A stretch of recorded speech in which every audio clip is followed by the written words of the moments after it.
Assalamualaikum dan salam sejahtera kepada semua warga sekolah yang saya kasihi. Hari ini saya ingin berpesan tentang pentingnya menjaga pemakanan yang sihat dalam kehidupan seharian.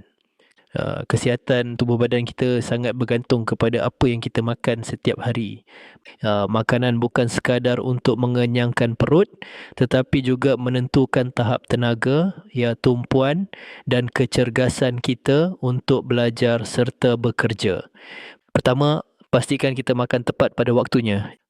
Jangan abaikan sarapan kerana ia membekalkan tenaga untuk memulakan hari dengan penuh semangat. Kedua, pilih makanan yang berkhasiat seperti sayur-sayuran, buah-buahan, sumber protein dan bijirin penuh. Amalkan air kosong sebagai minuman utama, bukan minuman bergula. Ketiga, elakkan pengambilan makanan segera seperti burger, ayam goreng segera dan snack tinggi lemak.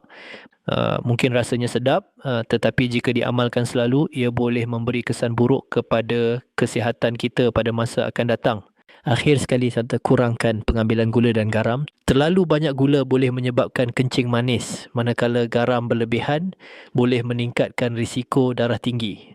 Ingatlah, kesihatan adalah kekayaan sebenar. Saya kena jaga pemakanan anda hari ini agar kita semua dapat menjalani kehidupan yang lebih sihat, cergas dan bahagia pada masa hadapan.